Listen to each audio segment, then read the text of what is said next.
Hello, Blenders, and welcome to episode number 222 of Real Blend.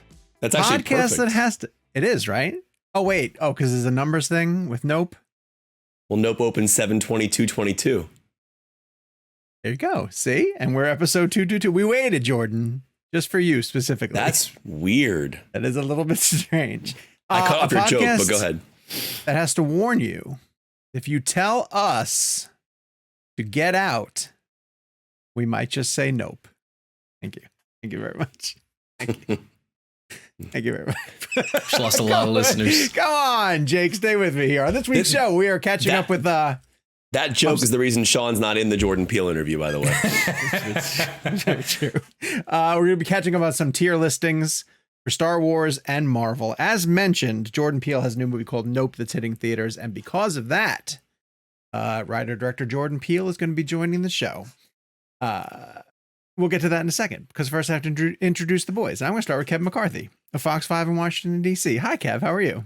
Hi, I completely ruined your joke, but I don't think that I realized that we were on 222, and I'm extremely ADHD. And then when you mentioned that, because you and I have a thing about numbers, we talk about numbers all the time.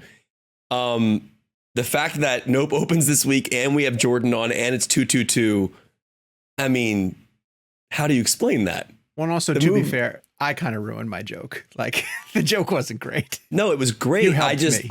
I completely steamrolled it, but when you said it, I just could not help myself because that is the weirdest coincidence I've ever. I can't think of anything on our show that's ever been that numerically aligned. No, that's crazy. That's pretty cool the way that worked out. And yes, we do focus on some of those weird coincidences like that.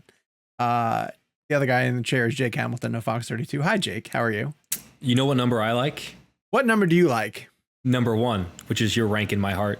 Oh, you are very sweet. Thank you very much. I really you hear that, Kev? That. You and I are not number 1. Yeah, we don't know where, but that's how I heard that. I didn't hear what Sean was number 1. I heard that I wasn't. You're just glass half empty, sons of bitches, aren't you? Right. Gabe Kovach is joining us as well too in the producer's chair. Hello, Gabe. How are you?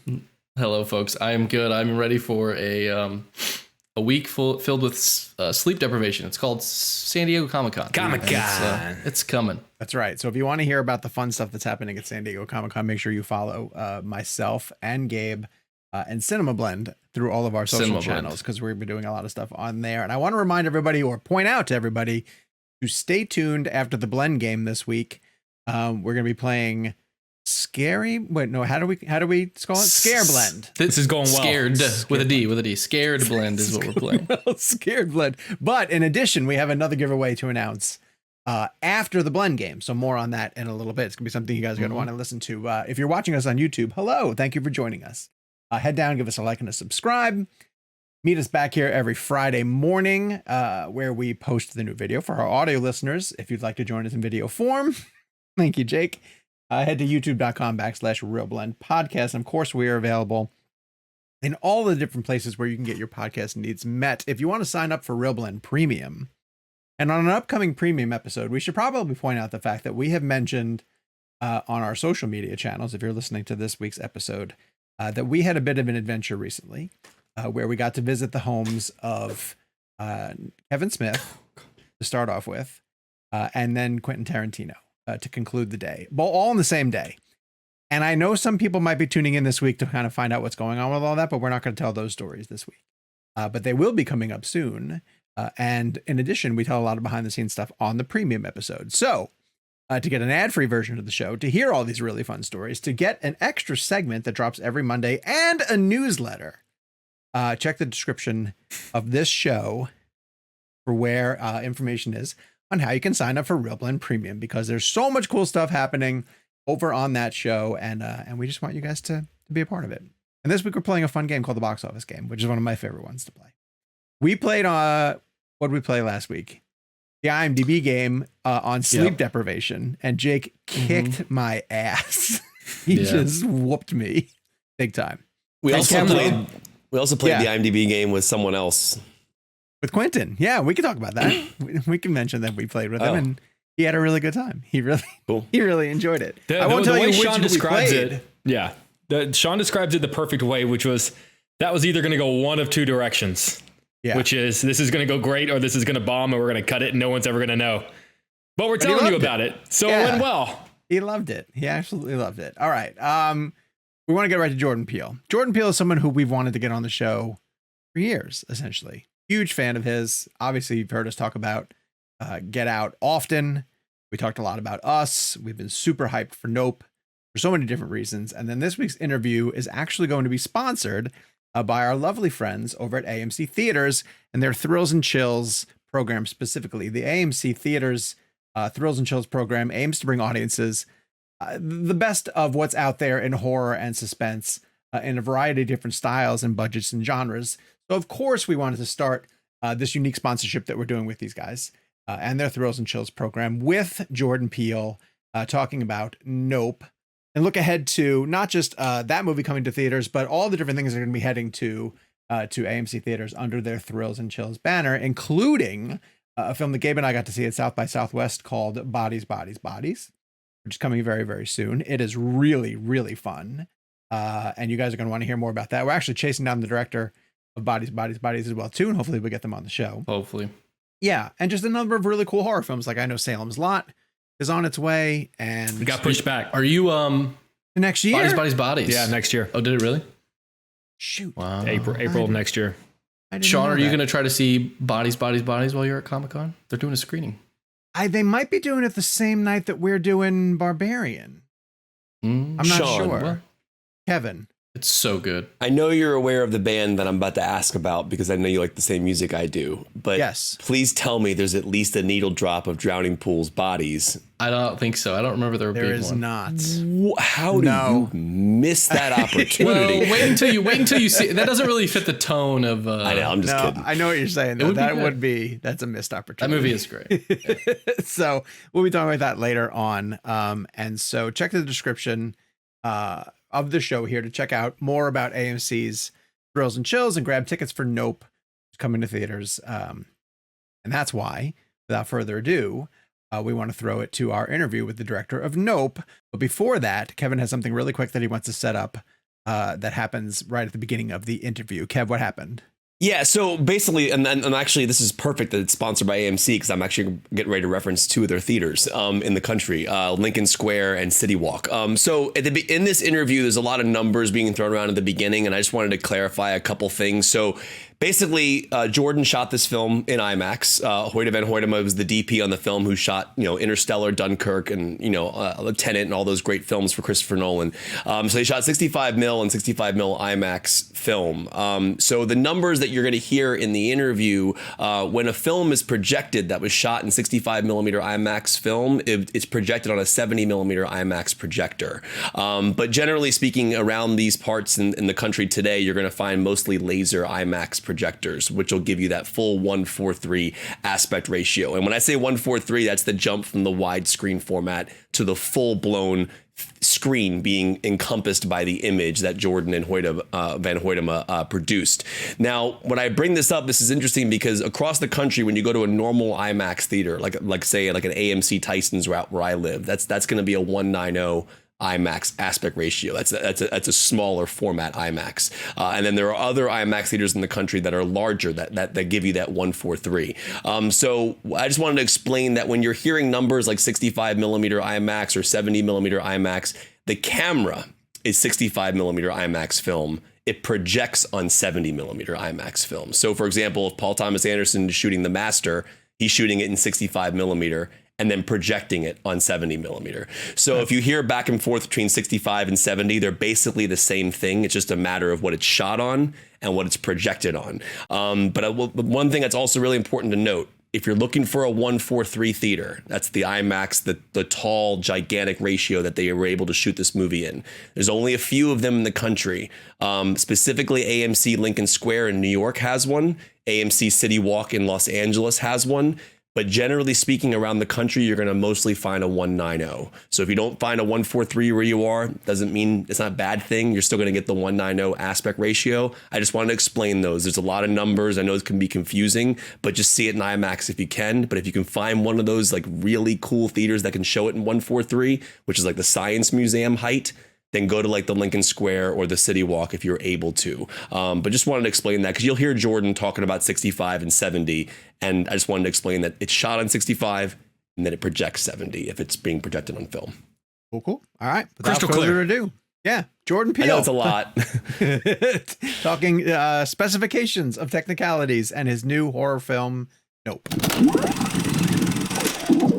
Well, first of all, this is an honor. We're standing here on the Universal Pictures lot with Jordan Peele, and this is one of the most incredible experiences of Nope, and we can't wait to talk to everybody about it. Thank you for your time, man. Thank you, Kevin. I'm so excited to know what you guys thought of the film. Yeah, well, we loved it, and so you know I'm a big fan of filmmaking. I love Hoyte van Hoytema. He's one of the greatest DPs of all time, and that format of 70 millimeter IMAX, seeing a film that goes to that full-blown 1:4:3 aspect ratio. I remember seeing The Dark Knight and seeing that go like Wally Pfister going from that 35 to 65 mil IMAX, and it was unbelievable. And I saw in a featurette that you said that like Hoytema's film making those were some of your favorite moments in film ever. And I wanted to ask your memories as a jumping point, that format, that 1:4:3 IMAX, and what your memories of that were, and kind of what hit you when you saw it for the first time. Well, yeah, I mean, specifically when I'm talking about Hoyt and his influence on me, I was probably referencing that shot and Let the Right One In, that long pool shot. That's the pool shot, yeah. That's probably what that was about. Hoyt was the only cinematographer that I felt like was capable of tackling the many technical challenges of this film. And when I sat down, I asked him, when we started talking about making the film, I started talking to him in terms of if he had to photograph a UFO. And just to say, if for posterity's sake, like what cameras would you use as the world's foremost expert on this? He said, I would use, in his Dutch accent, I would use IMAX cameras because it's, you get the resolution. It's just the best on earth, And so I was like, okay. So that became something we use in the film and we use in the film. And the format is just completely immersive. I mean, you know it. I think the thing, as well as being this big, huge in scope and expansive in film and sort of need all the energy of the sky and terrain, I was also just fascinated with pushing ground in the horror genre. Yes. With intimacy and using that format in sometimes more mundane places, which you don't see often. Kind of makes me think of like what Tobe Hooper could have done with IMAX on Texas Chainsaw. Oh, like, could you imagine those Texas vistas and landscapes with that camera? You're so right.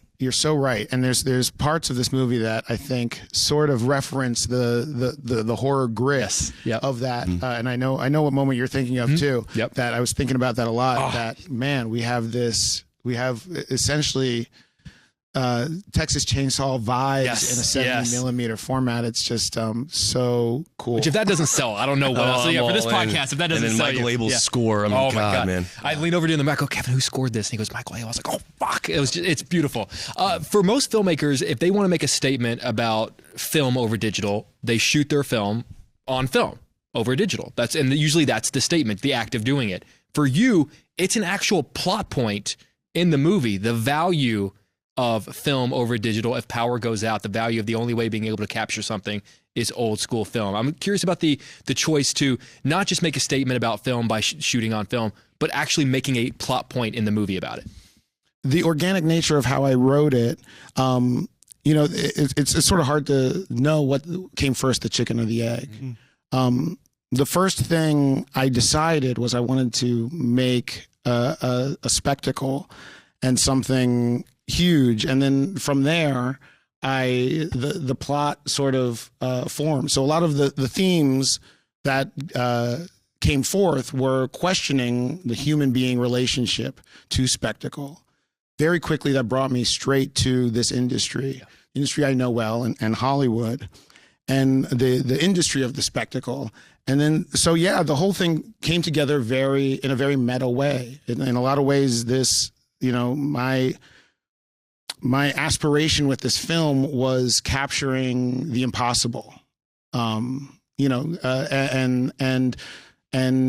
it became very easy to follow a plot that was essentially doing the same thing. I would have loved to have been at the pitch meeting because my entire perception of pitch meetings is your Gremlins 2 sketch. It's in the movie. It's in the movie. I just picture him walking around saying all these different things that are happening in Nope, and that's now how I vision this movie happening. Yeah, Star Magic Jackson Jr. does occasionally make his way onto a film set because it's totally collaborative, and it is true. Anybody at any point can have the best idea in the world, and so very often it's in the movie. It's in the movie. You love it. So we've seen the film not in IMAX yet. We've seen it in widescreen, and obviously you shoot 65 millimeter and 65 millimeter IMAX, and obviously it's incredible. You can get that 1:3 aspect ratio, which I mentioned. But since we haven't seen it yet, what scenes are going to jump up like that, and how did you come up with narrative reasons for those? Because I remember we interviewed Denis Villeneuve for Dune, and he was talking about I wanted those aspect ratio changes to be narrative punches. Like we're going to Paul's dream, you go boom right into the desert.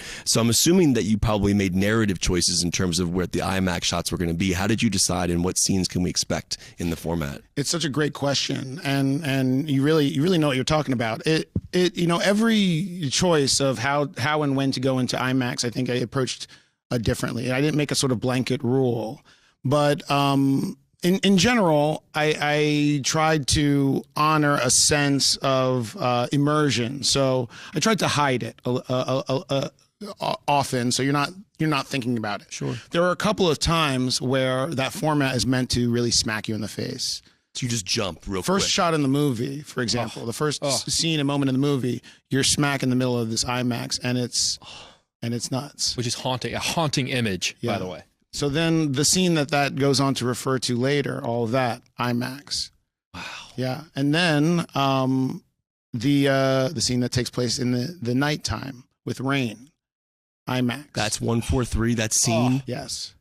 Okay, I need to go see this Then right now. from the final act is IMAX. Oh, like the entire. Yes. Can I ask, did you since Hoytema, I mean, obviously with Interstellar and Dunkirk and Tenet and all these movies he shot with Chris, did you talk, not Chris like I know him, did you talk to Mr. Nolan or Christopher Nolan at all about the use of this format? Because he really kind of I believe Dark Knight was the first narrative feature to ever use those cameras in narrative feature storytelling. It was used in documentaries prior to that. And did you talk to Christopher Nolan about this at all? Yes, I did. And he is an absolute pioneer with this work, and what he and Hoyte have done together has been particularly inspiring with Dunkirk, Interstellar, and Tenet. Chris, he sat me down and said, "Look, it's a thing. It's absolutely addictive. It's intoxicating, but it's something that when you make the choice to do it, you have to really do it, and you have to make sure." By the way, I'm speaking out, I'm giving away Chris's secrets, but no, you have to make sure everybody understands that it's different, and it is. It's a process that involves a certain amount of attention, I think what film does as opposed to digital is something that working with IMAX also does compounds, which is a sense of importance, a sense of preciousness, that everybody feels like they're working on something a little bit more important. This is something Paul Thomas Anderson talks about too a lot. Yeah. Yeah, I saw Licorice Pizza in 70 millimeter recently. Right. It was one of the most insane things. Yeah, it was awesome. You mentioned talking about spectacle, and that's such a big theme of this movie, and kind of the limits and the dangers we'll push ourselves to get that perfect shot. What we have to pull off in order to get that, whether we should be doing it or not. As a filmmaker, as a storyteller, what's the most you've ever pushed yourself to capture the spectacle, to get it, even maybe to a dangerous degree? Well, this was as grueling a shoot as I've had, and it was hot out there, and so I mean, all I can say is there were days in this thing where I'm just we're getting showered with dust and it's hot. And we're just, Hollywood's so glamorous. We're just warriors in there, and all of the collaborators in this film showed up for me. It was just really one of these marvelous things where you look around and you feel you just feel people at the top of their game, at the top of their expertise, all bringing their passion and their A game to the thing, and it just felt great. That's awesome. I want to talk to you about sound design and sound mixing, because as I was watching this film, when I don't want to, this is not a spoiler, but just things like the sound would just go out in the world and you would just hear it go out. And I won't say specifically kind of where that happens or why it happens, but it is noticeable. It's immersive. Like you lean in, you're like, wait, what the hell's going on here? And I told you, I was leaning into the shots. Like when Daniel would open up the truck, I would go out like this on myself while doing it. But the sound design was insane. Can you talk about how you achieved that, and kind of like what you were picking up from an ambient sound of just the world in general, but then how you actually suck it out that way? It's so cool, man. So, I mean, part of it is just the wonderful stylings of Johnny Byrne, my sound designer and mixer, and his team. He did Under the Skin with Jonathan Glazer, and he does Yorgos movies, and so he has a very immersive style to begin with. We started early working together in the design, earlier than normal, and we started talking about the UFO in terms of how it would and of how it sounds and the environmental effects that it would create if it's going by. So a lot of it became about wind early on, and he has this library of wind. So, again, just one of these situations I can't tell you. I mean, we really, knowing how important sound was for, say, Close Encounters, we very early got into the mind frame of just knowing that, knowing we would get to do Atmos and Dolby and really put ourselves under and behind everything. Yeah. He made it totally immersive. It was amazing. It was that, and then I just kept looking at the clouds, looking for every single thing. I've never leaned into a movie more. Like moving, even though we're looking at a flat screen, you could see us like looking to try to look up. Tarantino wrote about that about Rosemary's Baby with Polanski, right? There was like a scene in that. To like make an audience move. I rarely talk about this in interviews, but I really want to talk about the marketing for this film, particularly because Kevin and I found an article last night that was kind of complaining about the Nope trailer just showed everything. And I kind of it's not what you think. You don't realize how much you did not see in that trailer, and things you think you see you did not see. I'm curious as to your involvement with the marketing, particularly for a trailer like this, which you don't want to give too much away. And when you start hearing people complaining about, there are spoilers in the trailer, and there aren't, how you keep your mouth shut and just don't say anything. Well, they did a great job marketing this. Thank you. It's universal. Thank you. Yeah, I mean, I have such a good relationship with the Universal marketing team. Just from the success we've had or they've had with Get Out and Us, and a big part of why I thought this film would work and people would be interested in seeing it is because I feel like there's a little bit of a deficit of great UFO films. Mm-hmm. And the UFO genre, when the promise of it is good, is it holds it's a big flying box that holds a big mystery, and there's nothing you're going to do to get away from that. So, for my money, I'm very I've always intended for the audience to understand that I'm going after the great American flying saucer film. Oh, it's amazing. There's the whole idea of the money shot is the Oprah shot. It's a really interesting aspect of the story. And I thought to myself, like, if somebody were to ask me my favorite money shot in a film, like, where would I go to it? And I think the first one I went to, weirdly enough, was Roy Scheider in Jaws when he does the dolly zoom, the vertigo shot. Yeah, which just to me, like, it's the entire film on his face in that moment. If I were to ask you that question, favorite money shot in a film, it could be multiple. Which ones come to mind first? I mean, when you said Jaws, of course, I picture the one where he's throwing the chum in the water and the shark is just there and his head whips up. Either the reaction, might be the reaction. Actually, it might be the money shot, because that is the thing, right? It's a perfect reaction. He doesn't scream. It's that silent thing, like when if you turn on the light and saw a roach on your hand, you just get absolutely snaked. So anyway, can I jump on the Jaws bandwagon? Yeah, Jaws bandwagon, because I guess we don't want to dive into spoilers, but yeah. And then let's go. I'll say, if you haven't seen Let the Right One In, see that film. That movie is that pool scene, the dragging across the water. I thought Matt Reeves' remake was great too. It was solid because it had that cool wonder and with Richard Jenkins. I do want to ask you though, what do you think is the money shot in Get Out? In Get Out? Yeah. Oh my gosh, that's a really tough one. I would say, I think that the first time he falls into the sunken place. Yeah. And I feel like when I felt an audience watch that for the first time, I just felt a different kind of silence than I had felt, the rest of that movie. Yeah. So I think that's one might be the split diopter. I have to. I know you like that split diopter. You went off on that last time. That split diopter is so badass, man. Daniel just told me that he can't go to a coffee shop and order tea without someone like slowly stirring the tea, and he's like, it's been years, and seriously, he's like, seriously, we're still going to do this tea thing. Where well, see that? I mean, by the way, it's probably a good rule for money shot, Oprah shot is probably like all practical. I can just tell you're a real like, give me the film tricks, give me the stuff. Yeah. In fact, we actually argue about this because I'm very much like, I don't want to know. It helps me immerse me more. Yeah. Right. Okay. Yeah. Well, the I have to say, the shot of Daniel's face in Get Out, right?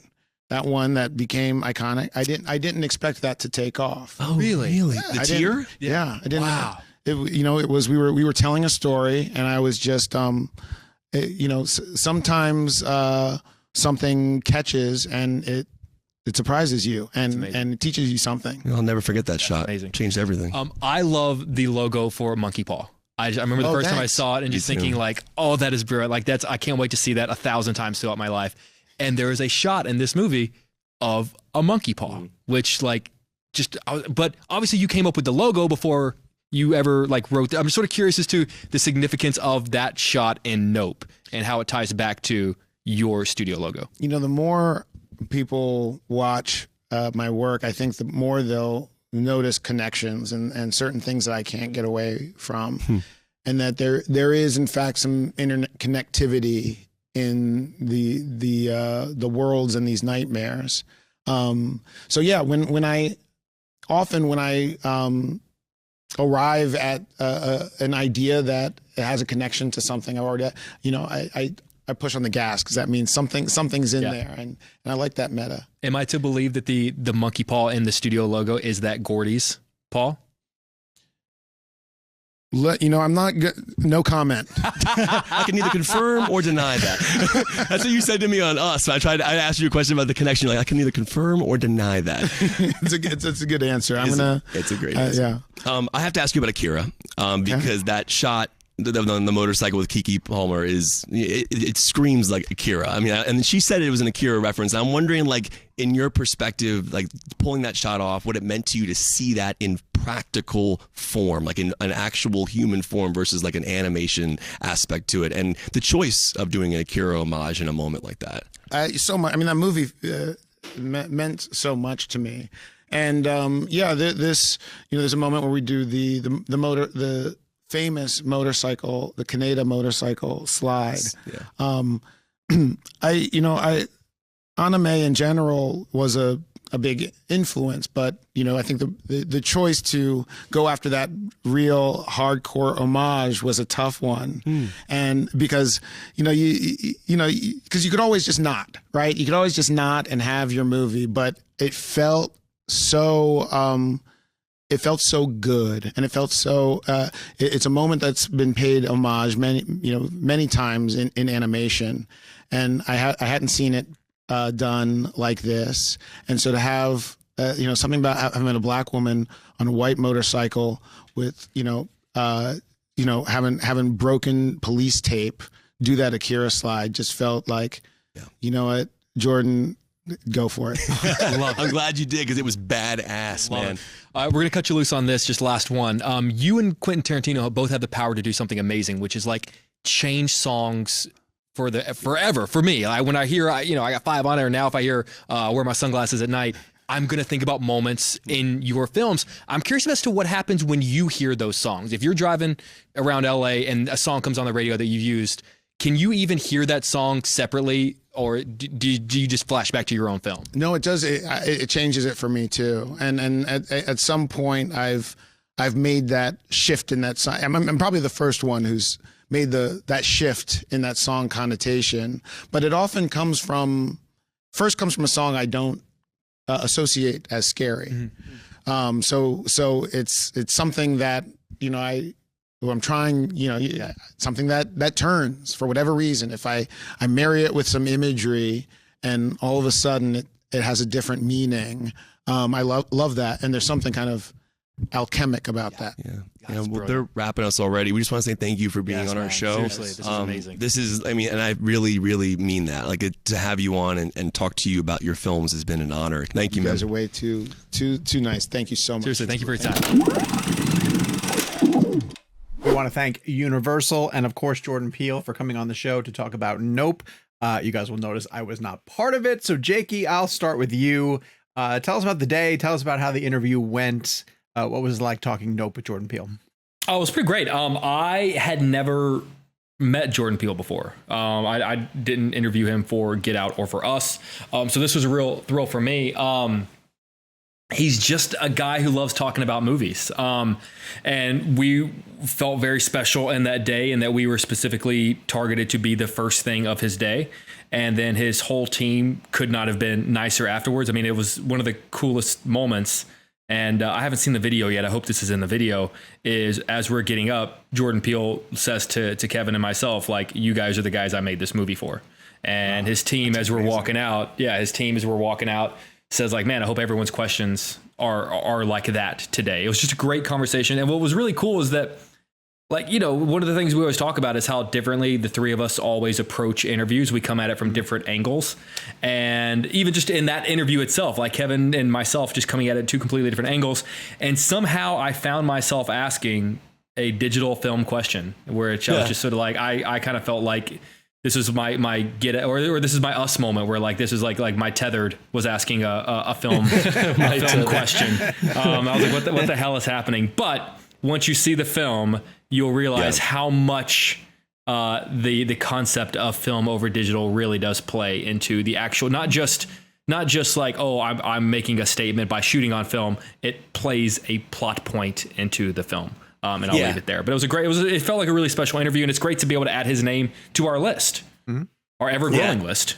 And Jake brings that up, for me, and again, not in terms of not spoiling anything, in terms of film versus digital, again, to Jake's point and kind of how he said it, it's not just a little detail. It actually is effective to the characters. The characters are in a world where film and digital are battling in a way, which I won't go into how or why, but it is a massive point to the trajectory of the character arcs and the story, which I thought was a really clever way. It's funny when we sat down with Quentin Tarantino for our recent interview, we were telling him that we had just seen Nope and told him about that. And I said, yeah, it's cool. There's a whole point in the film about how film over digital. And he goes, oh, kind of like in Bastards when she burns all the nitrate film.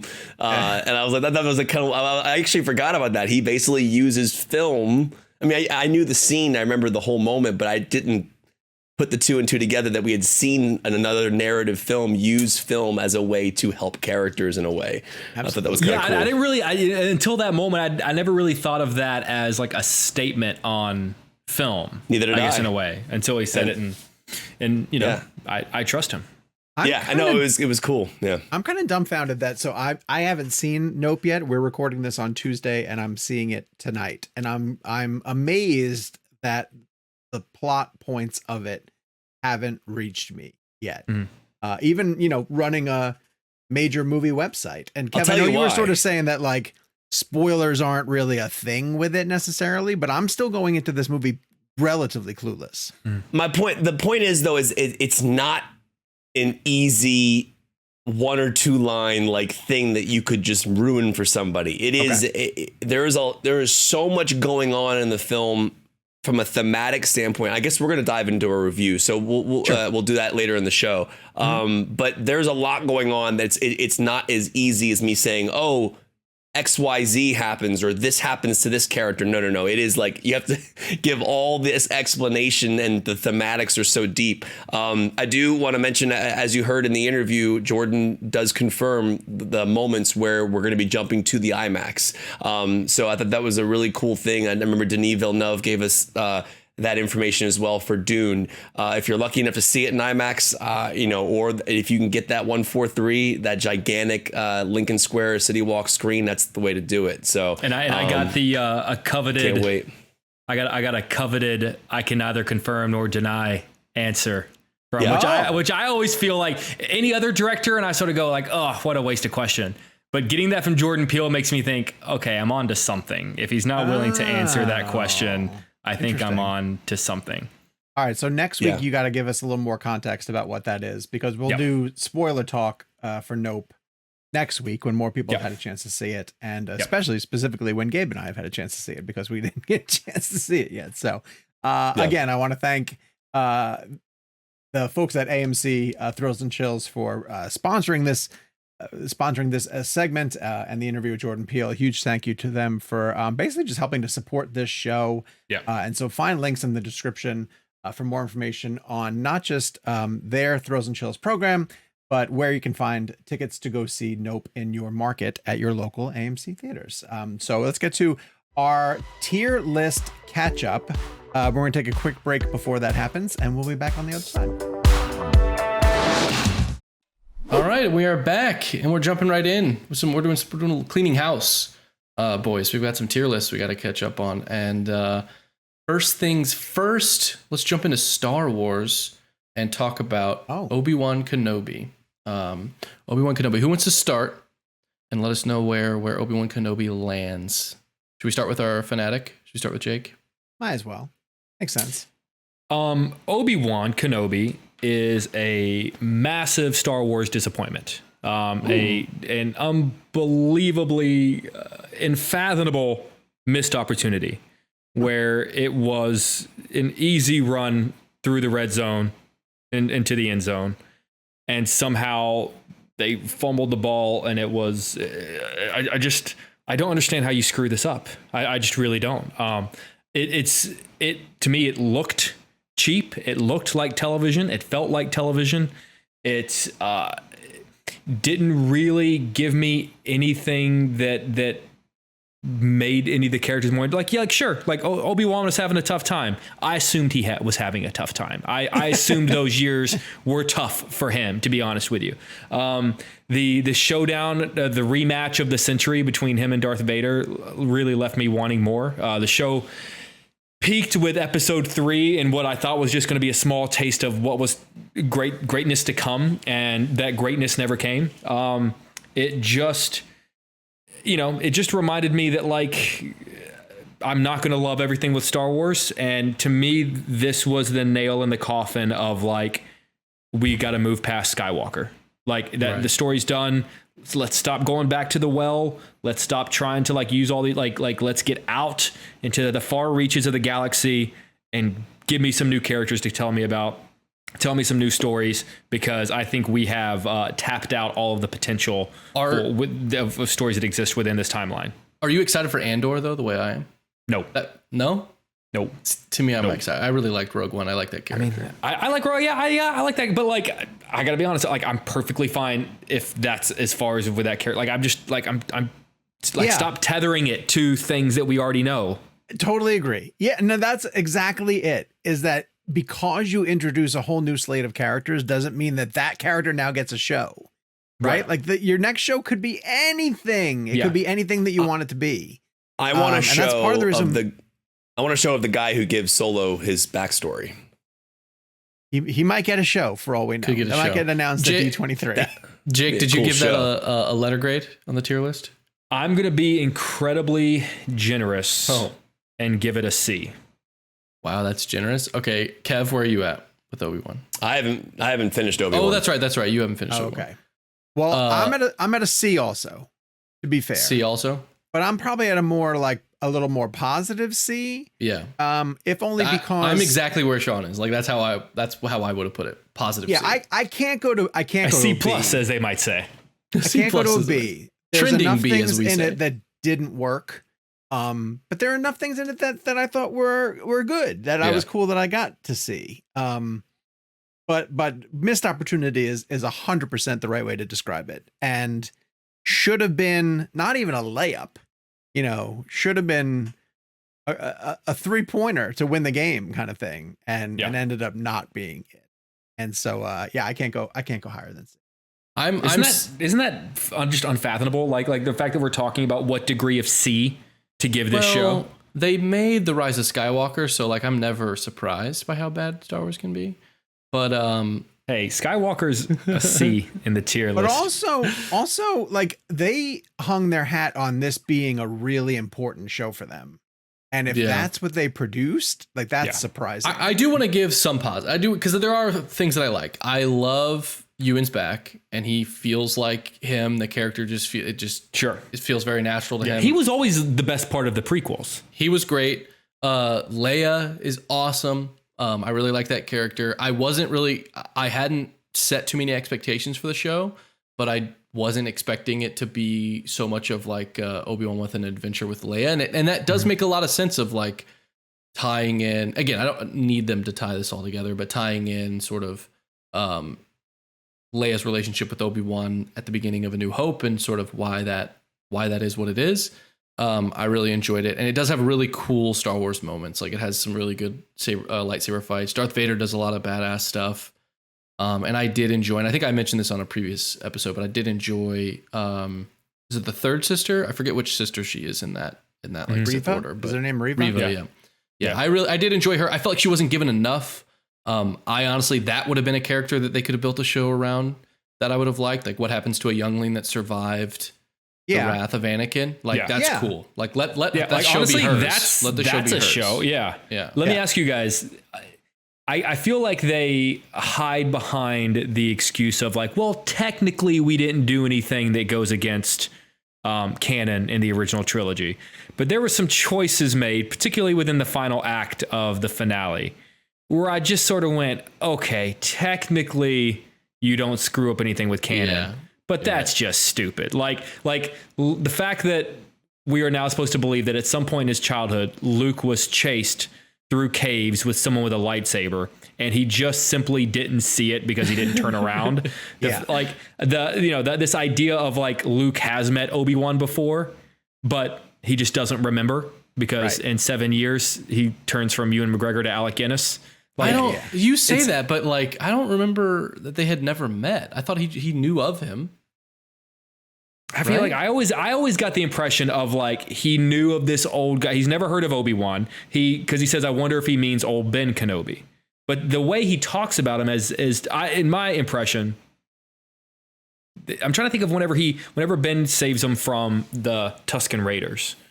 Does he know who he is in that moment? We'll step away from that because I don't remember enough to be getting in the weeds. To be exact, like, to me, I always understood it as he knew him as Old Ben, and in the world of A New Hope, Old Ben was just this crazy old guy that lived. Yeah, I did love the touch of like, and these are the little touches I love. Obi-Wan was the one who gave him the toy that we see him playing with in A New Hope. Like those are the little moments where I go, yes, that's exactly the sort of little thing I'm looking for. Don't try to tell me that Luke has been chased by someone with a lightsaber, and then he didn't turn around, so we didn't see it. But then one of the funniest tweets that I saw, maybe I mentioned this on the show, is what Leia's hologram message to Obi-Wan Kenobi is like, you fought with my father in the Clone Wars, as if to say like, this is how you should know who I am. Yeah. And that she needs to add on like, also remember that time we went on this really cool adventure where you saved me from this. Yeah. We went planet hopping together. And we've discussed this before, but I genuinely am at a point where like, I know that there are certain things that fall under quote unquote canon, but I'm now at a point where I'm going to just pick and choose what I believe is canon. And I choose not to believe Obi-Wan Kenobi. I just choose to believe like that's fun fan fiction. Obi-Wan Kenobi. And I just don't buy it. All right. Obi-Wan Kenobi is a C. Let's move on back into the Marvel tier list. Oh, C1 Kenobi. We have we have I'll let Jake finish. That was good. That was so much better than your opening joke. Thank you. Thor: Love and Thunder, folks. We got to add it to the tier list. In our previous full episode, not technically last week's episode, but our last full episode, 221, we talked Thor: Love and Thunder review. We did spoilers. We're not going to get into spoilers here for Thor. If Jake wants to share a little bit about his thoughts, because he was not there to review it, he can have the floor. But we'll the rest of us will quickly give our letter grade. So Jake, I will start with you again if you want to sort of round off some of your thoughts. I'll just say that I really liked it. I'm on the record as having, I love Taika's sense of humor. I didn't think it was quite as tight as Ragnarok. I think Ragnarok is top 5 MCU for me. But for Love and Thunder, it sort of reminded me of like a Marvel movie equivalent of like a Family Guy episode, which is just a collection of like, wouldn't it be funny jokes, just kind of tethered together with a loose storyline. That felt like there were a bunch of like interesting sequences or fun sequences, but like they didn't ever they never found a way to kind of like make them mesh well together as well as they did with Ragnarok. I think Christian Bale was far better. I think Christian Bale deserved a better movie, but there are a lot of aspects of it that I actually ended up finding. I found the final act actually very moving. And a lot of the stuff with Natalie Portman, I found myself very, very moved by, particularly the second post-credit scene. I just, so I felt things. I laughed out loud multiple times. I thought the black and white battle sequence was phenomenal. And Bale is going to end up being one of my favorite MCU villains. So for the Marvel, I can't walk out saying that I was disappointed. I actually really enjoyed it. Okay. And where do you put it on the list? I'm going to put it a very confident B. Okay. And Sean? I called this my favorite Thor movie. I called it the best of the Thor movies. Mm-hmm. And I'm going to echo a lot of what Jake said. And I kind of wish, I really want to go back and see it in the theaters a second time. I wish I got a chance to see it before we did this to really solidify, because to me, looking at what we have here, it's an A. Because I thought it had a better story than Ragnarok does, but interesting. And a lot of the same humor because of the motivations of the villain, which I thought were really strong. I like the fact that Gore, the God Butcher, is going after these people because of the death of his family. I loved the Natalie Portman story. I wish it got more time. I think that there are chunks of it that were probably taken out. And didn't they say there was like a 4-hour cut originally?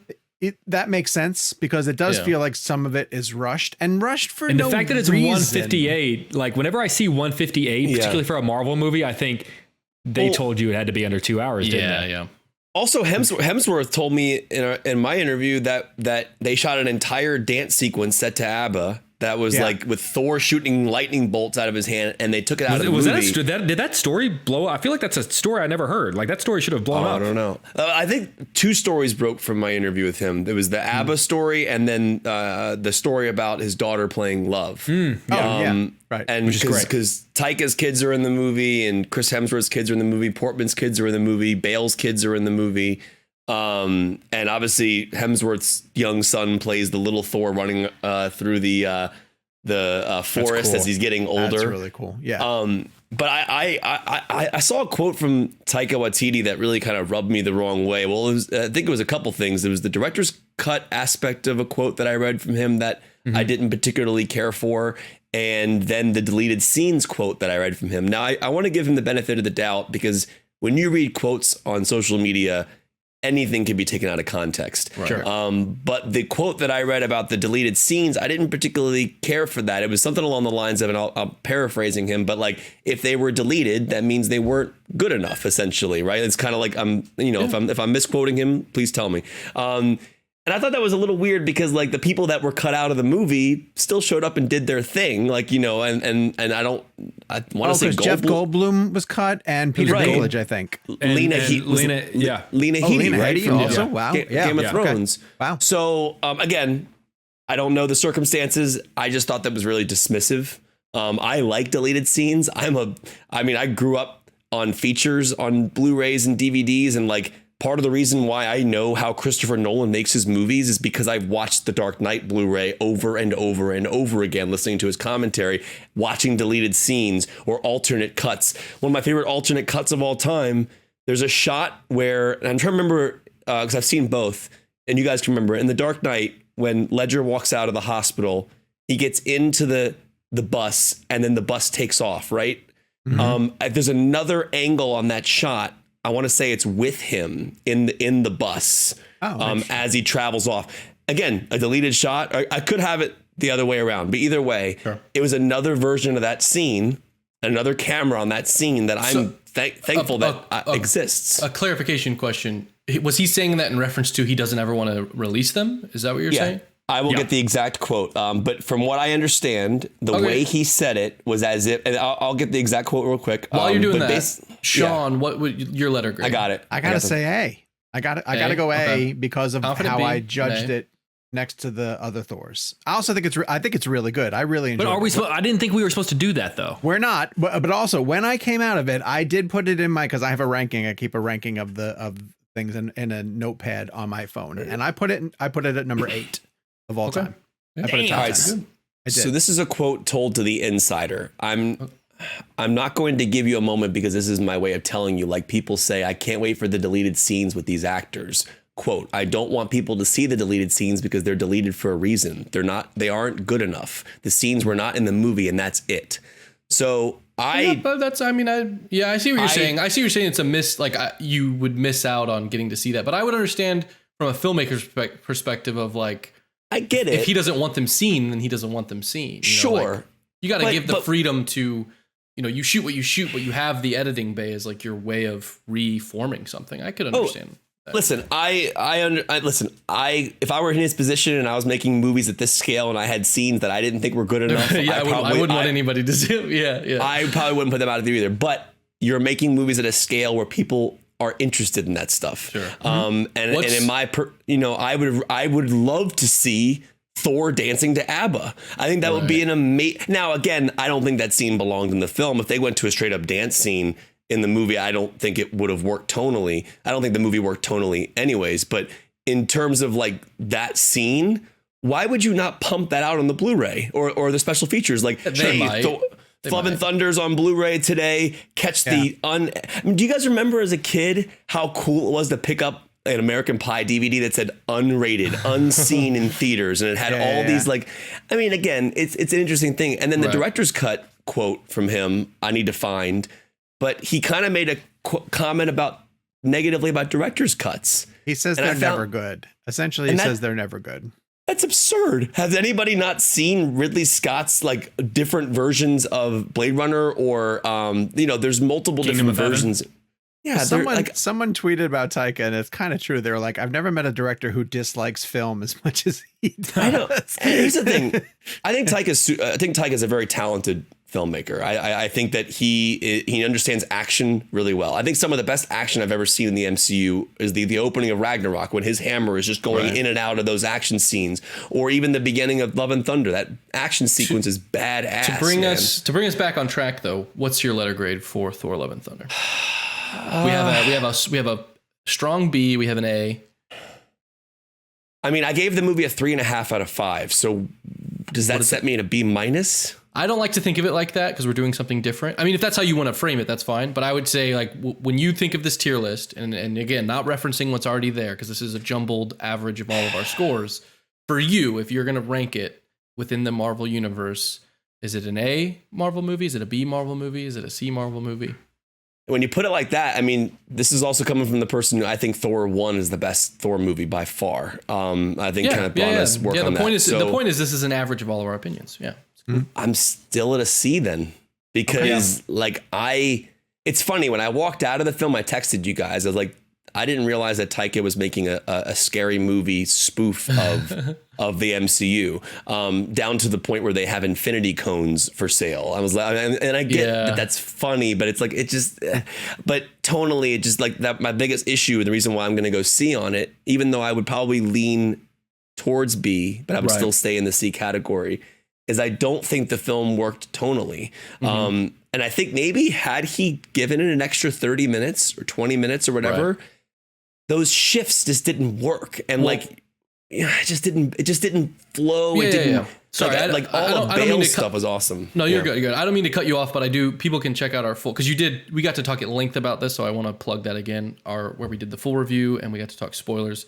You can hear more context of myself, Kevin, and Sean. Also, I'm sorry about give it the negative speech about Taika. I just thought those two quotes kind of rubbed me the wrong way. That's all. For me, it's a B. B trending C. It's the cool you're moments. Near me. Yeah. For me, the cool moments save it from being a C. I think in my mind, on a second watch, I might fall into either one. But the cool moments are cool, and like I said, check out that episode 221 to get my full thoughts on that. But a lot of it revolves around sort of this feeling like a Hollywood sequel to Ragnarok versus an original, and that'll put us in the B. 2 B's, an A, and a C. Will put us at a B for Thor: Love and Thunder.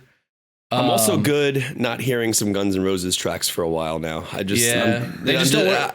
My thought when that hit, because it was during the Guardians, and I don't know, like I would imagine if I'm Taika Waititi, I'm calling James Gunn and I'm like, hey, I'm directing your characters and I want to have a rock song. Like, can I pick from your playlist, or like, I would want to work with him because he's so good at that. And to me, it felt like it was a lesser James Gunn, pull.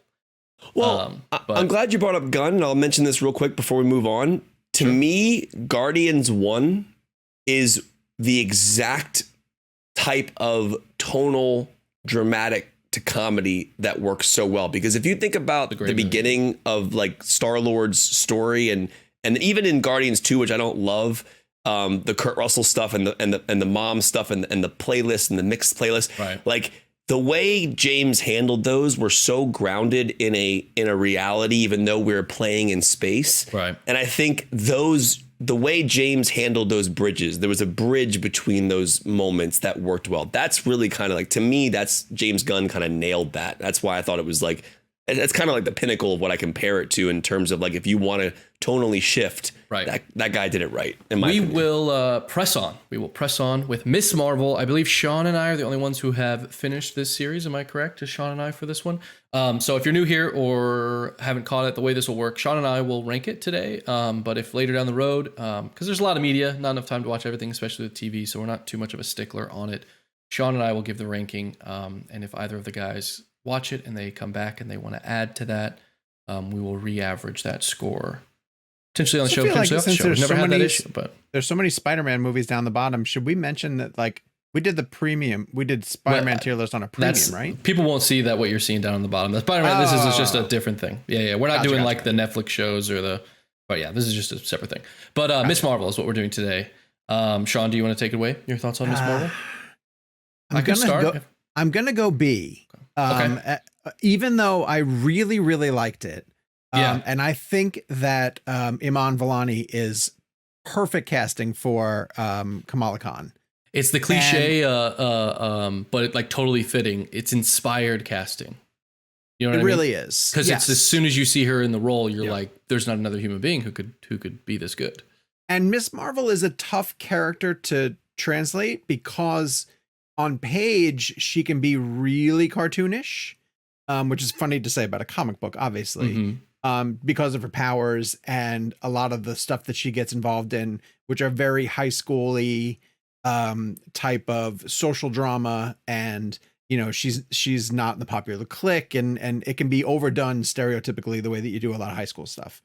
But I thought they did a tremendous job of sort of covering a lot of ground in terms of the history of her family and the bangle that gives her power.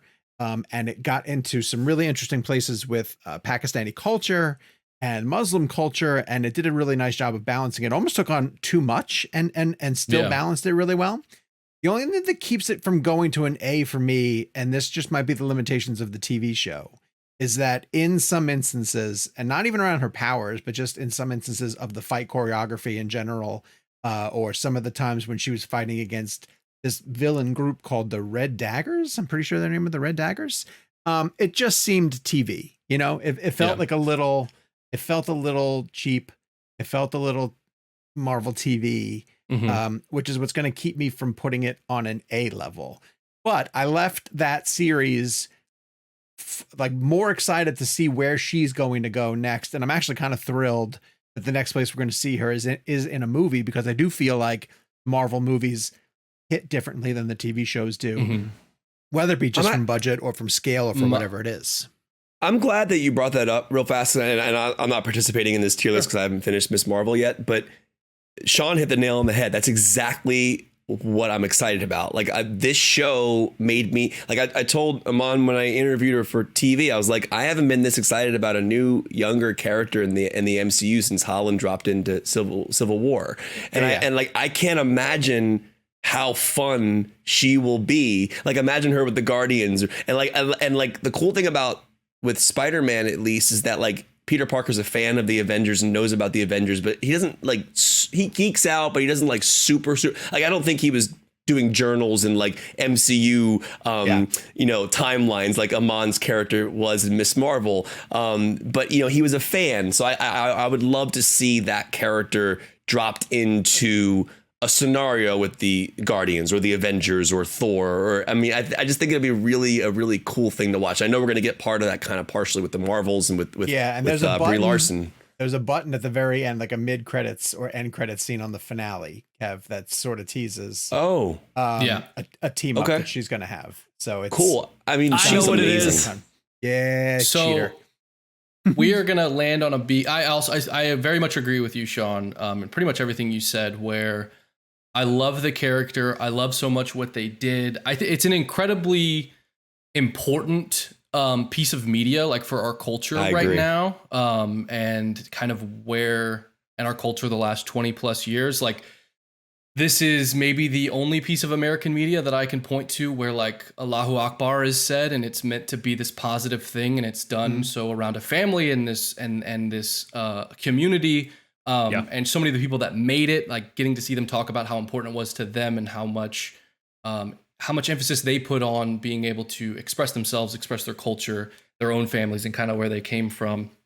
And it does so in a way where it doesn't, it does so naturally. I think naturally is the word, where it doesn't overshadow it felt anything. Important, but not important, if that makes any sense. Yeah, like, this it felt wasn't like important that like it was a part of the story, but also like not so much that like this is the driving force of the plot. It was very natural, and it was nice to put it in in terms of this show. It wasn't trying to like appease an Oscar audience with that sort of culturally, like with that sort of issue.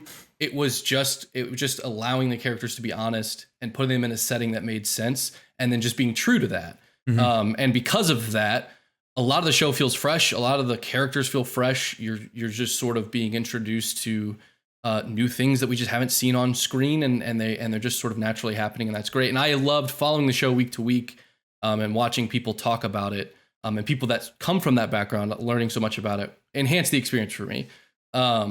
And so I do want to point out that I think it's a very important piece of media that we've had, and that doesn't necessarily affect its grade on the Marvel scale. That's a sort of a different silly thing that we're doing here, but I did want to point that out because I find that really interesting and great. And I agree with Sean in that I loved the character. And I remember in the finale, I was like, this isn't really like landing like in a way where I'm like, this is blowing me away.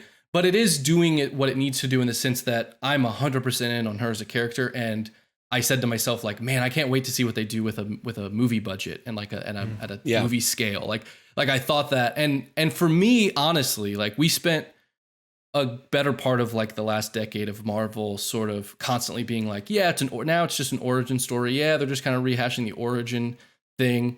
If this new phase, like if they can kind of get on this pattern, and I think these TV shows are only going to get better, but if they can sort of use those as ways to introduce characters so that when they land in that big budget, I can get a new interesting story with other characters involved. And I don't need to like, because her story about her family, how she gets her powers, and all of that's told out through several episodes. Like, there's only so many ways they can do that in a movie, and if we had gotten a movie version of that, it would have not really, I don't think, felt as fresh, and they wouldn't have had as much time to sort of slowly here's the build comparison. America Chavez kind of gets stuck into a Doctor Strange sequel. Yeah, and you learn a little bit about her, but not nearly the amount that you did about Kamala in Miss Marvel, who got 6 episodes. Also, I want to point out quick that Bilal and Adil, who directed the first 2 episodes, I believe, and then the finale.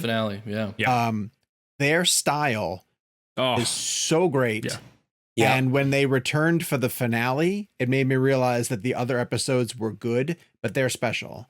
And I want Marvel to continue to turn the reins over to really talented directors. Yeah. Or do you and think let them do their they're thing. gonna start using these series to kind of test the water, almost use them as auditions Probably. for directors? Yeah, I would think so. I don't It's- know how you like look at their work on Miss Marvel and not think, yeah, let's give them a 2 I wonder hour feature. if it's more complicated than an audition. It kind of depends on how they do it, because like directing for TV and directing for film, like when it comes to like the logistics of directing and like managing a production and Sure. that budget, it's very different.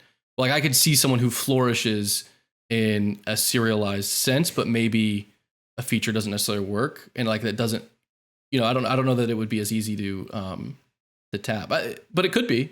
I mean, I think when you have 6 or 7 episodes, like why not give someone an episode to live in that world? But And if you are listening to our show for the first time, you also have to go back and listen to our interview with Bilal and Adil, who directed Bad Boys 3. Bad Boys 3, even though it's called Bad Boys for Life. Bad Boys for God, Life, yeah. That screws me up. that brings our tier list catch up little segment here to an end, and I will pass the reins back to Sean to get us through this week in movies. Some fun movie reviews this week. Let's get into the new films that are coming to a theater near you, starting with Alone Together, which is a limited movie that is going to be coming to select markets. I don't think any of us had a chance to see it, unfortunately. So you guys will have to go into that movie Alone Together.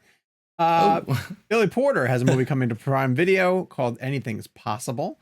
And we have a review of it on CinemaBlend. I know Corey Gizola, who writes for us, got a chance to see it and also speak with Billy Porter. So go over to the site and check that out. But instead, because we were on the road last week doing so much travel, we managed to see, or at least the boys did, manage to see The Gray Man, the Netflix film that is going to theaters and is playing in select theaters as we speak. And then is going to be coming to Netflix this Friday. week, right? On Friday. Okay, so Friday when you're listening to this, you could potentially be turning on The Gray Man and checking it out. So Kev, why don't you kick us off and let us know how The Gray Man plays, because I was really excited for it. I was excited because I like the Russos, and I was excited to see Chris Evans and Ryan Gosling doing their thing. But the first trailer, if I'm being completely honest, underwhelmed me. So how did this play?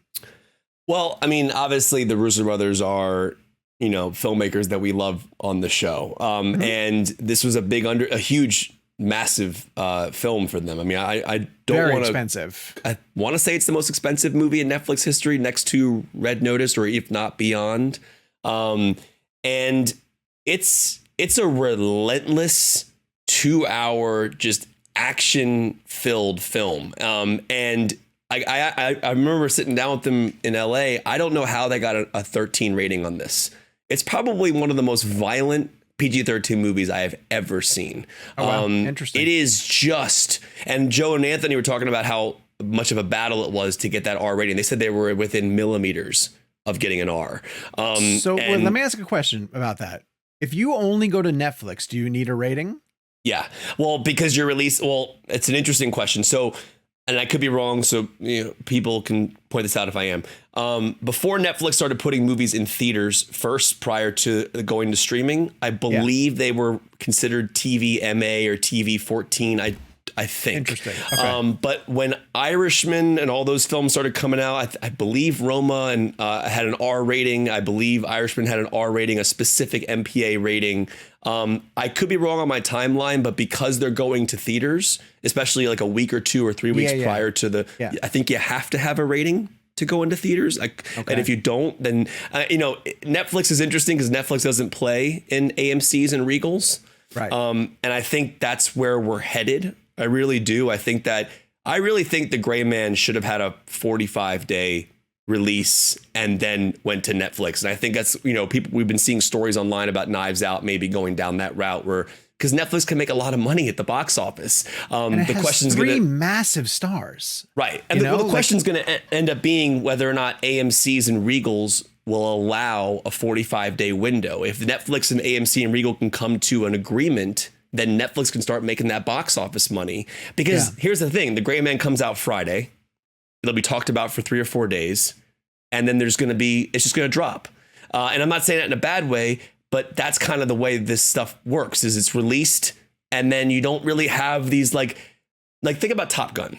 the box office story was a promotion every single week. We're talking about Top Gun every week. All right, so tangent aside, the movie, it's really solid. I was impressed with the action. It's huge scale.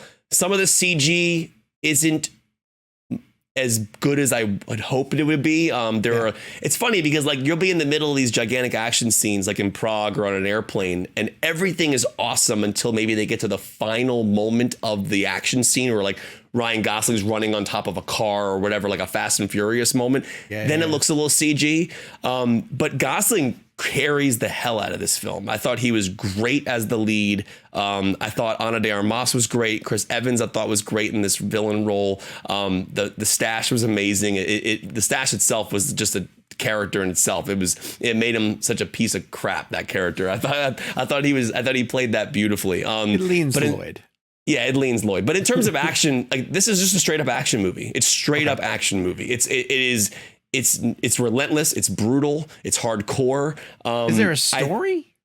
So that's where I dinged the point off of my reviews. I gave it a 4 out of 5. The script is not great. It's okay. The story revolves around Ryan Gosling's character as a CIA operative, one of their most skilled operatives. He was in prison prior for a crime that he had committed, and Billy Bob Thornton comes to him and says, I'm going to give you an out if you come work for the CIA.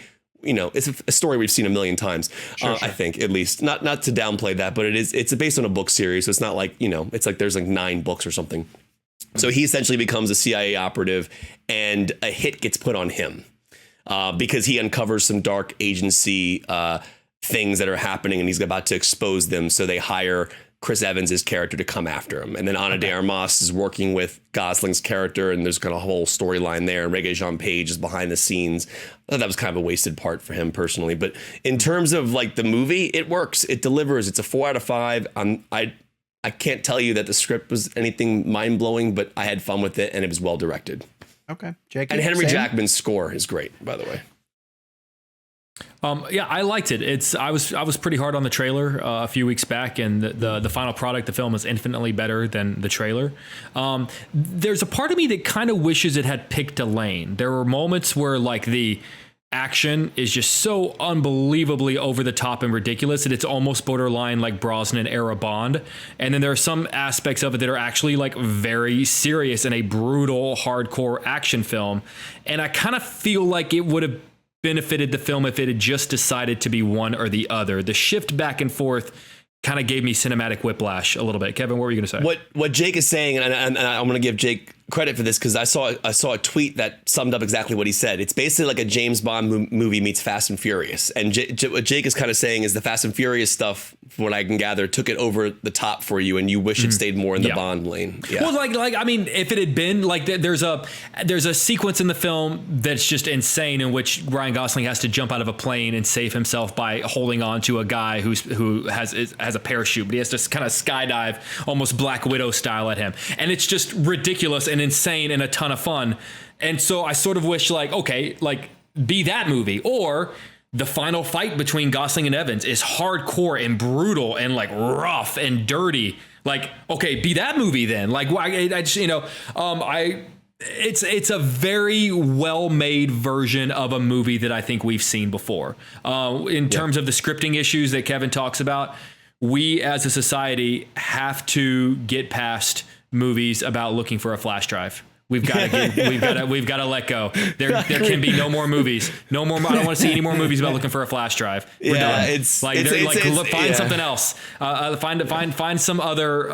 What do they call a MacGuffin? Like give me a different MacGuffin other than a flash drive. For me, the MVP is Evans. He reportedly was offered the Gosling role and instead asked for the Lloyd role.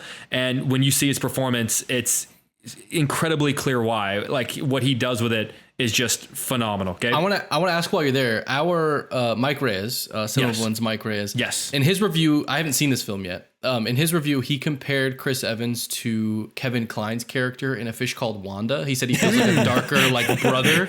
That sold me on the movie when he said that. Yeah, that play. Yeah, I honestly feel like to me the movie lights up when he's there. I think Gosling plays I feel like I'm curious as to how you feel about this. A variation of his character from Drive. Dude, I was just about to say that. Yes. Yeah, a bit of a subdued, quiet. I liked it. And I really do think that people who, let's be honest, 99% of people, I know it's playing in theaters at this very moment, 99% of people who watch this movie are going to press play in their home.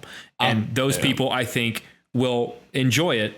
And then unfortunately, as we said, we live in a world where like in 3 weeks, I'm not sure anyone's going to talk to us about this movie. Yeah, I saw it in a theater and it was incredible, but I also understand that not everybody has access to a theater. But Jake brings up a good point about the thumb drive. It's like the story and the script are fine. It's just, but the action, Jake, man, it's awesome. I mean, the action is it's. I mean, look, let's be honest. The Russos know how to do an action scene. Yeah. They just do. The Prague scene is basically the Winter Soldier freeway scene, just with more money. Yeah. So wait, it was in theaters the weekend of the 15th to the 17th? Yep. Correct. It opened up. Well, it's in theaters now. It's so basically what they do is they give it a one. Well, depends on the movie. Irishman got a 3 week, or Roma got a 3 week. Red Notice got a 1 week. This got a 1 week. Like Adam Project didn't get a theatrical. I don't know how they decide on it, but they gave this one a theatrical for the first I wonder week. if it's a part of negotiations with the director. Like I wonder if it's a part of the director's contract. We should do a Netflix movie blend. I'm looking at the box office. I'm looking at Box Office Mojo, and I don't think they report it. Oh, is that what it is? I don't think they reported it. You're talking about like probably less than $1 million. Yeah. Remember these movies. I want to say for like Red Notice, it was less than $1 million. Yeah, they're not playing in 900,000 or something like that. It's not playing it's not in main theaters. Yeah. Oh, really? Okay, interesting. Yeah. Okay, all right, no, that's fine. All right, but the big movie that's coming to theaters, as you guys know, because you listened to our interview with Jordan Peele, is Nope. And if you guys are watching at home, I'm going to remove my headphones because even though these guys are going to talk spoilers, I'm legitimately hours away from seeing it and don't want to hear anything about it. I don't want to hear if they liked it. I don't want to hear if they disliked it. I don't want to hear any reasons why they might have liked it. Sean, we shared a room together last week. You know what we think about it. I whispered spoilers in your ear while you were sleeping. You already know what's going to happen. Yeah, we're not gonna, I will let you guys discuss Nope, and I'll catch you guys back for the blend game. So, Jakey, why don't you take it away? Yeah. And no spoilers. I genuinely, truly, from the bottom of my heart, love this movie. And here's the thing is that it's a movie that, as I was watching it, Kevin and I sat right next to each other. And Kevin, correct me if I'm wrong, I felt like there were moments we were both like just physically leaned in closer to the screen, like just captivated. And I can't remember the last time I was in a movie where I so much didn't know what the next thing was going to happen was. Yep. I was so captivated by what's happening and where do we go from here. And there are a handful of sequences. Because it is, I think, it's a less traditional scary movie, for lack of a better word, a horror film, as opposed to like a Get Out or an Us. But I think there are sequences in this film that are the scariest of Peele's career.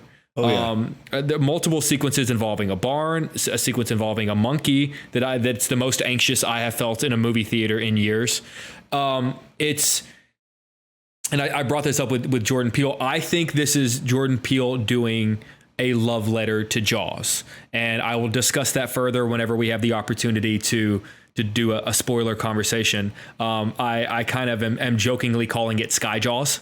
But it's just, I mean, the word that Jordan Peele keeps using, and it's the perfect word for it, is spectacle. And it's just a different kind of spectacle than something like a Top Gun Maverick, but in the same degree of category of like, and it's such a cliche, but my God, this is why we go to the movies. It reminded me of like as kids when we would go to the movies before the age of the internet, where things would be ruined for us or spoiled, or so many clips would be released or trailers would be out there. And you just knew you wanted to see a movie and you would go and be surprised by what happened. And it kind of reminded me of that experience. I can't remember the last time I've had an experience like that. And I just truly love everything about this movie, from the direction to the script, the performances to, I mean, and I also, I mean, I'll end by saying I think Get Out is probably his masterpiece. I mean, that is a perfect screenplay, but Nope is the film of his that I'm most likely to revisit just to put it on for fun. Yeah, and Jake brings up, first of all, I didn't say this earlier, but Jake and I have known each other since 2010. And when you watch the video of our Jordan Peele interview, that's something that Jake and I kind of always dreamed of doing, was like, because we'd go into these junket rooms, we'd sit across from these actors in these directors' chairs. And I remember like, we would be like, hey, what if one day we could sit down together and just go at it? And obviously we wanted Sean there, and it would have been better if Sean had been there, but it was just one of those like cool things that we got to do, and to geek out with someone for a film that we genuinely loved. And sitting next to Jake during the movie, there was so many like, elbow, like this so cool kind of thing. But Jake brings up this point about the way you lean into a screen. And I got to tell you right now, like to Jake's point about not knowing what was coming, I was moving my ass off watching this movie. Like there's a moment, and again, this is not a spoiler, this is actually in the trailer, where Daniel Kaluuya like opens up a truck door and puts his head out and looks up at the sky. I did that in my chair. I was like physically moving and like trying to find more of the frame that didn't exist on the screen. That's when you know a filmmaker's got you. In terms of scares, yeah, this is definitely his most ambitious film. It is so far beyond in terms of scale and scope. Hoyte van Hoytema, who shot this film, the cinematography is absurd in the best way possible. I look at this. I mean, I saw someone said this, but in a tweet or something about I'll never look at the sky the same again, or the clouds the same ever again. I have not looked at the clouds the same since I watched Nope. It has completely changed the way I look at the sky completely. I'm always looking for something that's flying. And I think what Hoyte van Hoytema did really well here is when and as Jordan said in the interview, they're going to jump from the widescreen to the full blown IMAX. And depending on what theater you go to, you'll get the 190 or you'll get the 143, depending on where you go.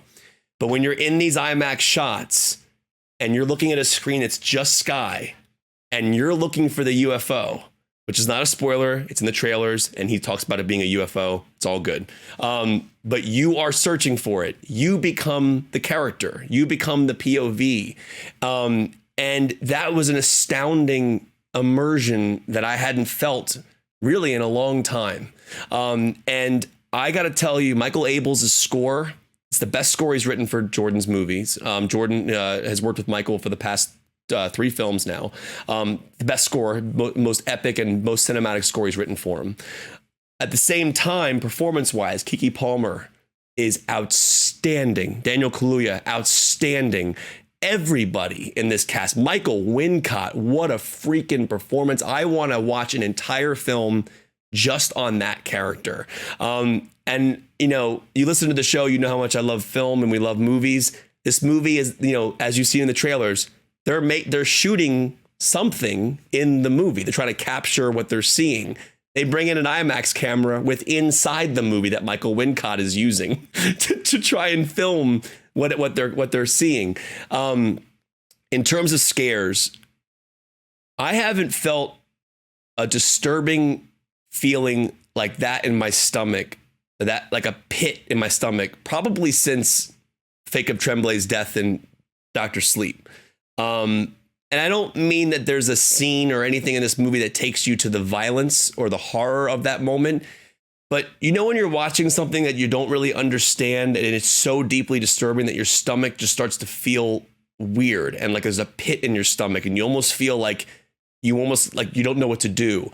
And there are 3 or 4 scenes in this film that I think are truly just utterly terrifying, unnerving to a point where I can't even like begin to describe in words what I felt like. And Jake mentions this barn scene, and I mean that scene alone is one of the most terrifying scenes I've seen in a long time. So I'll wrap it up on this. This is Jordan Peele on a grand scale. This is Jordan Peele on Nolan level, right? In terms of like operating in the film scope that he's dealing with here in terms of IMAX and shots and immersion. Get Out and Us were incredible achievements. But this is definitely him taking a gigantic leap. You look at Nolan's career and you look at like something like Batman Begins, Memento, those films. That was like, I would argue put that in the Get Out arena in terms of like film scale and production. Then you jump into the Dark Knight in terms of like scope and immersion, and that's what you got here. This is kind of like his Dark Knight in a way. But I'll leave it with that. I think it's a masterpiece. I think that we are lucky to be living in a world where Jordan Peele is working. And Jake said the best thing that I could say about this is I had no freaking idea where this was going. I still don't know where it's going. And I said this to you guys all the time. Like, I'm not joking when I say we're not ready for some of these movies. Nope is not a film that you're going to get fully on your first viewing. And don't let that frustrate you. I think I even told Jordan this when I left the room. I was like, it kind of reminds me of that line from Tenet. Like, don't try to understand it, feel it. He's putting you in this world. Let him take you along for the ride. Go back and analyze later. You sit there and try to pick it all apart, you're going to ruin the experience for yourself. Just go in it, enjoy it, and then go back and watch it. Like, I've seen Get Out 10 plus times now, and I see something new every single time. And that's what I'm hoping happens with Nope. I haven't seen it in IMAX yet, and I can't wait. So, yeah, we're lucky to be living in a world where Jordan Peele's working. I really mean that. And I'm honored that he was on our podcast. It's a huge deal. I think he's going to be like a Hitchcock of our generation. Oh, that's amazing. That is high praise, as they say. So, I mean, guys, and this is not like coming from nowhere. Get Out is literally one of the greatest movies I've ever seen. And Jake said it's literally a perfect script. And we already know where this guy's operating, right? We already know what level he's operating on. But give him these tools, give him Hoyte van Hoytema and 65mm IMAX. Man. You know what I'm bummed about is that my screening tonight is not in IMAX. It's in Dolby. Mine wasn't either. So, I'm glad you mentioned Dolby. I'll end on this. Sound design. This was actually in our interview with Jordan. There's a really cool moments in the film where, as we are dealing with the UFOs, the atmosphere and the world that you're in changes in terms of sound design and picture. Whether or not he's jumping to the IMAX, but he'll pull the sound out of the scene completely. Okay. And in Dolby, you're going to hear that in Atmos. It's probably going to be an insane experience. I mean, I'm sure Dolby's amazing. And again, you guys know I'm an IMAX guy, but if you could see it in the best sound or the best picture, Dolby or IMAX are your best ways to go because it is catered and made for that experience. Okay. One of the things that Kevin says in the text thread when we approach a Jordan Peele movie is that he's scared, which is why we are playing #ScaredBlend. And we are picking out the moments in movies or potentially in a movie theater, specifically in a movie theater, when you felt the most scared. And I want to mention again that this week's blend game is made possible by our friends at AMC's Thrills and Chills. Make sure you go check out AMC's Thrills and Chills for all the latest horror and suspense that is headed to theaters near you, including Nope, which we've been talking about all episode long. Jake, let's start with you. What's your choice for ScaredBlend? So you guys know I grew up loving horror films. I was obsessed with Scream, particularly when it came out. Riding off of the wave of that, I was 9 years old when my parents took me to the theaters to see a film called I Know What You Did Last Summer. Yeah. Which is an infinitely more complicated movie than people give it credit for. Like, following the thread of who the killer is and why he's the killer is always, I always forget like the connection. It's not as simple as like taking off the mask and it's Billy Loomis. It's very complicated as to why the killer is the killer. And I Know What You Did Last Summer. But I actually don't remember who the killer is. Yeah, I was gonna say, don't say, because now I want to rewatch it. I don't Exactly. know. Man, and then when you have to like follow the thread of why he's the killer, it's very complicated. So that being said, and I am going to ruin the final shot of this movie, and for that I apologize. I'll never forget the final moment of that film. I'm 9 years old, loving this movie, like getting scared, jumping at the jump scares, but like I'm still in it. There's a great sequence where she has to walk through a department store and mannequins are covered in plastic, and like the man in the slicker is also covered in plastic, but you don't know which one he is. That's great. But at the very end, Jennifer Love Hewitt survived. She's talking to her boyfriend, Freddie Prinze Jr. on the phone, and she's doing okay, and like they're recovering and all that sort of stuff. These casting choices. I know, right? Yeah, it's 97. I'm living in an era. So she goes into, she's in college, and she goes into like a community shower, right? It's steamy, and she hangs up the phone, and things are going, she's about to get in the shower, and then she looks at the shower glass wall, and written in the steam on the wall is, "I still know." Oh, interesting. Push in on the door, push in on her, push in on the door, and then all of a sudden, he jumps out through the glass, cut to black, end of the movie. Oh, wow. Okay. And I'll never forget being 9 years old. I must have jumped 10 feet up in the air, fell down to the ground, covered myself in a fetal position. Yeah. And I don't remember, in my mind, I was in that position for an hour. I remember my parents actually having to like pry me, like, it's okay. It's okay. You're like, I wasn't like crying or anything. I was just like frozen in fear. Yeah. And I just remember like, it just was. And now it's funny as I go back and watch that scene. And of course I'm 34 and I'm like, okay, like, yes, it's a fun, but like in that moment, not knowing what was going to happen, the theatrical experience, being 9, that might be the single most, I mean, it physically froze me. And so that has to be the most scared I've ever been in a movie theater. I mean, that single moment scared the shit out of me. And I love it so much. That's really funny.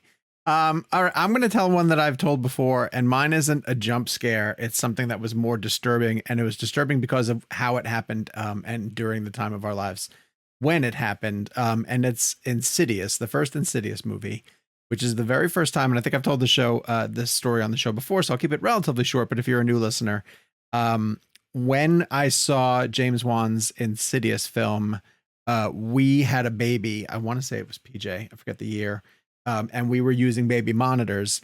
And there's a scene in that movie when Rose Byrne is downstairs and her child is sleeping upstairs, and she hears voices coming over the monitor. Yeah. And it is, it creeped me out in a way because it was just too real.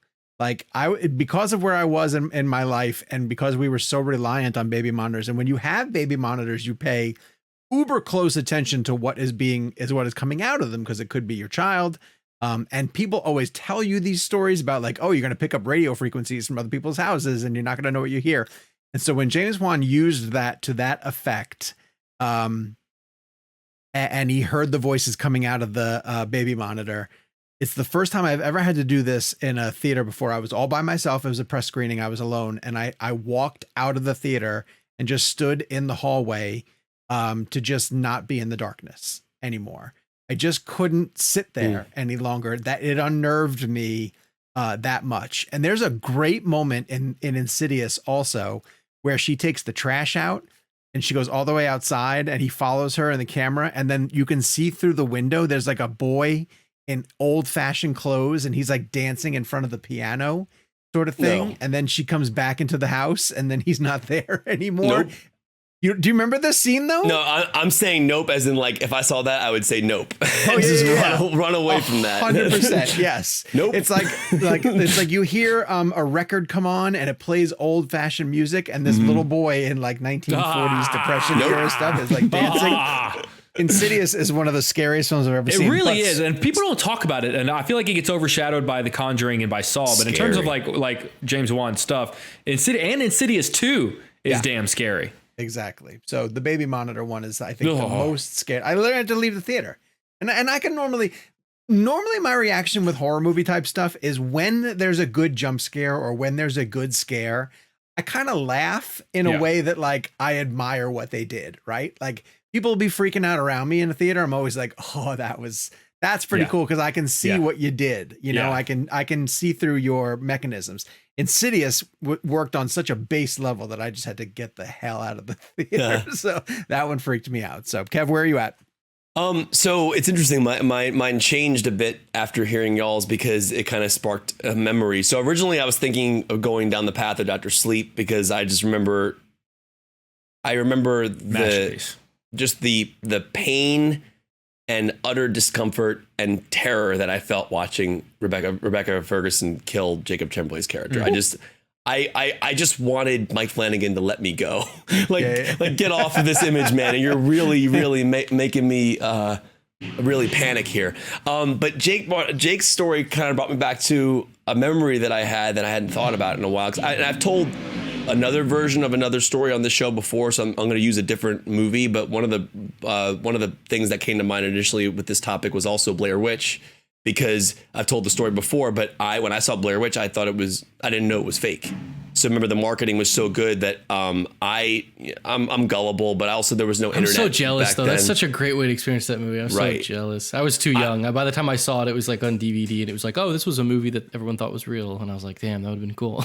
Yeah, I snuck in, and I remember sitting at the top of I sat in the back of the top in the dark so that an usher couldn't see me. And when that last shot hits, doesn't the camera drop or something like that in the last shot or whatever it is? Yeah, I haven't seen it falls in ages. sideways, and the one guy is standing off in the corner. In the corner, right? Yeah. Where he's supposed to be when the witch gets him. Yeah, I literally ran out of the theater. Like because I thought that what I was watching was actual documentary footage. So anyway, long story short, this brings me to my point about where Jake got me.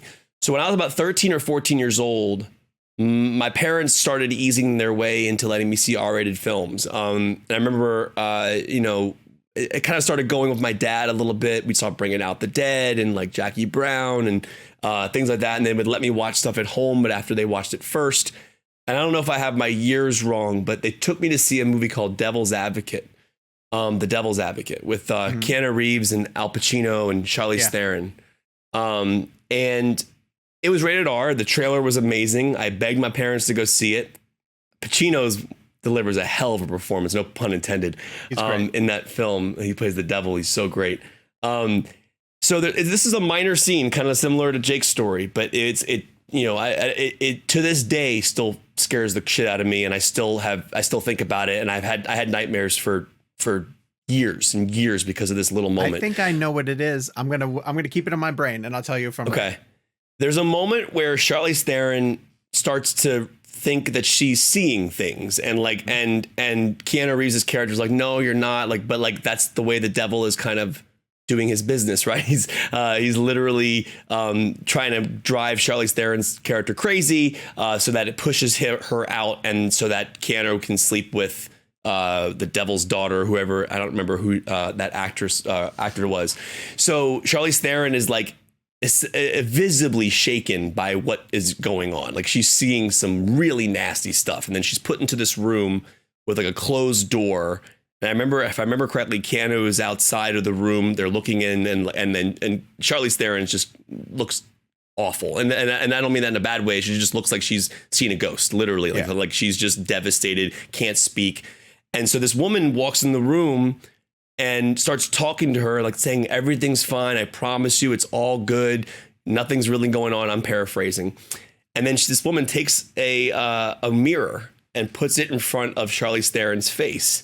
And then the woman goes into the frame of the mirror, and she's basically like, look, everything's fine. I think Charlize had some mirror incidents with some of the horror aspects of it, and she didn't want to look in a mirror anymore because she was frightened. Yeah. But the lady is looking over her shoulder, and she's like, see, everything's fine. But when she says see, her face mutates into this horrifying, disgusting, disturbing image with nasty teeth. Like, I will never forget how scared I was. And that's a really disturbing scene anyways, because Charlize Theron's character ends up killing herself in that scene. Yeah. But there's that moment of that woman's face going into that mutation. I just watched it. That's really scary. Dude, did you just watch it? All she says is like, see? And then the face goes like this. And I was 13, and this was back when my parents would let me watch all the violence I wanted, but none of the sex. I remember them covering my eyes during all the sex scenes in the movie, but that scene they didn't cover my eyes for. And that's the scene that traumatized me for years later in my life. I would have nightmares about that lady's face. I don't know who the actor is that plays that character, but she will always be in my mind because of that moment. And that is the most scared I ever remember being in a movie theater. Amazing. And then the next time was Blair Witch. So I was wrong. The scene that I thought that stands out to me is when she, and I don't remember the context of it, but she's trying to talk about the fact that she's being plagued. And I know Keanu's sitting with her, and she stands up and her robe falls off of her, and she's got slices all over her body. Yes. Oh, remember that part? God. But I that think movie's really disturbing. Yeah, I think it was like she was getting cut by something. It wasn't that she was cutting herself. I just forget the context of it. Yeah, it's been a long time since I've seen that movie, but I probably will never see it again. But that now I want to. If you've never seen Devil's Advocate? No, I know I do want to see it again, but I only remember that scene. And then of course everybody talks about Pacino and his over the top performance in like the final 10 minutes of it. Yeah, but I know that like building up to it, there's some really good stuff in it. So I do want to revisit it because I haven't seen it in a long time. Remember that ending being such a big deal because I think Keanu Reeves' character in the movie is named Kevin. So I remember like I think at one point he's like looking over at her, Pacino's looking at Reeves and going, "Kevin, she's ovulating." And I remember because like, he's trying to get the devil's trying to get a son out of this situation. So or daughter. I don't remember the specifics of it, but yeah, that movie feels like terrifying. A commentary track that we need to do. Ooh, with the Devil's Advocate. All right, let's get really to some scary. audience picks. Jim Meta went with The Visit, which I believe is the M. Night Shyamalan. A very, very good movie, actually. There is a scene in that movie under the porch with the old lady is like under the porch. It is one of the most horrifying things I've ever seen. It's so scary. I don't know why people don't talk about that movie in relation to Shyamalan's career. It's fantastic. Was that his first R or Happening? No, The Happening was. Ugh. Claudius went with The Ring, and if I remember this correctly, the closet scene. No, I think they specifically because I think this person tweeted it. It was when the shape figure black shadow thing comes out of the television set and starts to crawl that across jump the scare floor. with the girl in the closet. Gore Verbinski. When I got home from seeing The Ring at a press screening, I brought my friend Rick with me years ago, whatever year this came out. He had his son, who was maybe like 6 or 7 at the time, call my cell phone and tell me whatever the message is, like you're going to die in 3 days or something like that. But it came up. It was so weird. It came up as unknown, and I would have had my friend Rick's phone number. He was able to put something in that said it came up as unknown, and then he had his kids say that to me over the phone, and it freaked me out.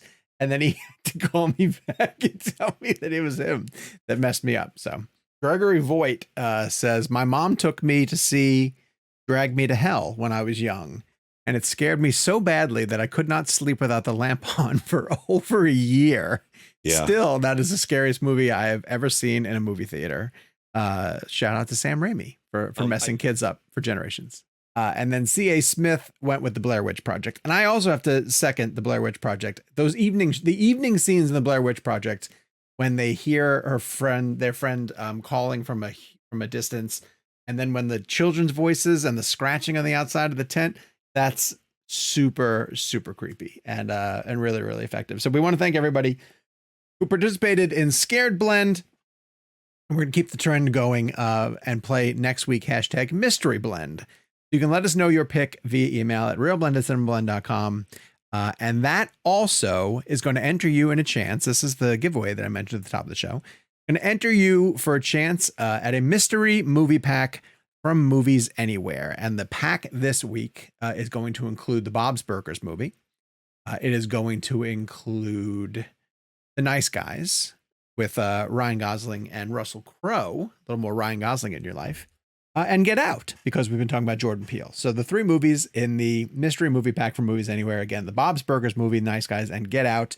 Use #MysteryBlend on social media or by emailing realblend@cinemablend.com. Or I will add, if you're watching us on YouTube, you can drop it in the comment section of this video. There you go. #MysteryBlend. All these different ways to win these 3 cool movie packs or enter for an opportunity to win those 3 movies through Movies Anywhere. Our next premium episode, as mentioned, is going to be the box office game. Check the description below for more information on how to sign up. In the meantime, follow us at Jake's Takes, at Kevin McCarthy TV, at Sean_O'Connell, at Gabe Kovac, and the show is at Real Blend. Reminder, we're going to be in San Diego Comic-Con. If you want to keep up with all the happenings that are going on there, follow us on social medias there, and we'll be back with a full show next week with some cool guests and very fun stories and all the reasons why you love tuning into Real Blend. So until then, the Fablemans. Hockey pads. Killers is the other flower in me.